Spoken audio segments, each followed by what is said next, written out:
Big boss reality show చాలా popular. ఇది ఇప్పటికే వివిధ భారతీయ భాషలలో విజయవంతంగా రన్ అవుతుంది. తెలుగులో కూడా ఇది మంచి పాపులారిటీని సంపాదించుకుంది. బిగ్ బాస్ తెలుగులో ఇప్పటి వరకు 7 సీజన్స్ ను కంప్లీట్ చేసుకుంది. మొదటి సీజన్ ను ఎన్టీఆర్ ప్రారంభించగా రెండవ సీజన్ ను నాని కైవసం చేసుకున్నారు. బిగ్ బాస్ 3వ సీజన్ నుంచి కింగ్ నాగార్జున స్థానంలోకి వచ్చారు. ఈ కార్యక్రమం టీవీలో మాత్రమే కాకుండా ఓటీటీలో కూడా ప్రసారం చేయబడుతుంది. గతంలో ఈ షో ఓటీటీలో కూడా బిగ్ బాస్ నాన్ స్టాప్ అనే పేరుతో జరిగింది.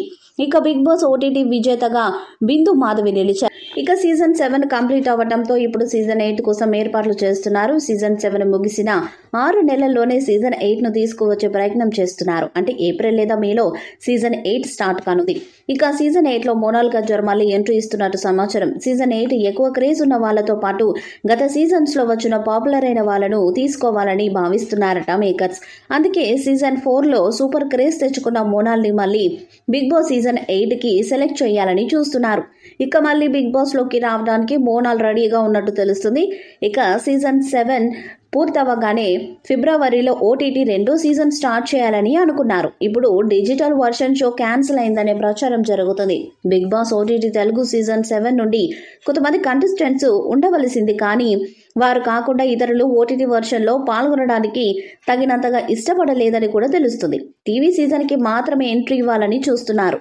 అందువల్ల బిగ్ బాస్ ఓటీటీ సీజన్ 2ని రద్దు చేయాలని నిర్వాహకులు ఆలోచిస్తున్నారు. ఈ నివేదికలలో ఎంతవరకు నిజముందో చూడాలి. బిగ్ బాస్ తెలుగు సీజన్ 7 మంచి టీఆర్పీ తెచ్చుకుంది కాబట్టి సీజన్ 8ని త్వరగా స్టార్ట్ చేయాలని చూస్తున్నారు. హౌస్ సెట్స్ తో పాటు ఇంటి సభ్యుల ఎంపిక కూడా స్టార్ట్ చేశారట. మరి మే నెలలో సీజన్ 8 స్టార్ట్ అవుతుందా లేదా అన్నది చూడాలి. సీజన్ 8 కి కూడా కింగ్ నాగార్జున హోస్ట్ గా వస్తారని తెలుస్తుంది.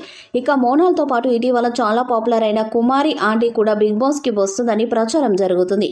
ఇటీవల కాలంలో తెలుగు రాష్ట్రాలలో మారుమోగిపోతున్న పేరు కుమారి ఆంటీ. హైదరాబాద్ దుర్గం చెరువు కేబుల్ బ్రిడ్జి సమీపంలో ఆమె స్ట్రీట్ ఫుడ్ బిజినెస్ చేసుకుని జీవనం కొనసాగిస్తుంది. ఆమె ఫుడ్ టేస్ట్ చాలా బాగుంటుందంటూ అందరూ మెచ్చుకుంటారు. రీసెంట్ గా కుమారి ఆంటీ బిజినెస్ క్లోజ్ చేయించడానికి చాలా మంది ట్రై చేశారు. అయితే అది అంతా బిడిసి కొట్టేసింది. తెలంగాణ సీఎం రేవంత్ రెడ్డి పర్మిషన్ ఇవ్వడంతో ఫైనల్లీ కుమారి ఆంటీ షాప్ ఓపెన్ అయింది. రీసెంట్ గా సోషల్ మీడియాలో కుమారి ఆంటీ బిగ్ బాస్ సీజన్ 8 లోకి వెళ్లబోతుందన్న ప్రచారం జరుగుతుంది. మహిళగా వ్యాపారంలో రాణిస్తున్న కుమారి ఆంటీకి బిగ్ బాస్ బంపర్ ఆఫర్ ఇచ్చినట్లు సోషల్ మీడియాలో వార్తలు వినిపిస్తున్నాయి. అయితే కుమారి ఆంటీ మాత్రం బిగ్ బాస్ లోకి పల్లవి ప్రశాంత్ లాగా క్రేజ్ వచ్చే అవకాశం ఉంది. మరి ఆమె వస్తుందా లేదా అన్నది చూడాలి. ఈ వీడియోపై మీ అభిప్రాయాన్ని కామెంట్ బాక్స్ లో తెలియజేయండి. ఈ వీడియో మీకు నచ్చితే లైక్ చేయండి, షేర్ చేయండి, కామెంట్ చేయండి. మరిన్ని అప్డేట్స్ కోసం మన ఛానల్ ని సబ్స్క్రైబ్ చేయండి. అలానే పక్కనే ఉన్న గంట సింబల్ ని గట్టిగా కొట్టండి.